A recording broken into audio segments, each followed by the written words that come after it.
আপনার নামের অক্ষর এস অথবা এম অথবা পি যদি হয়ে থাকে, তাহলে আমি বলবো এই পি এবং এম এবং এস নামের অক্ষর মানুষদের চিন্তা সবসময় এক প্রকারই হয়ে থাকে।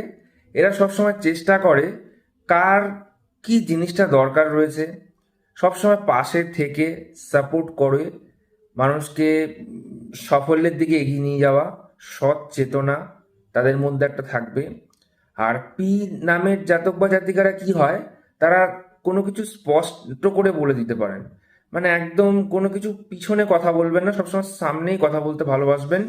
এবং এম নামের জাতক বা জাতিকারা কি হয়, তাদের ক্ষেত্রে একটু ফাইট করতে ভালোবাসে।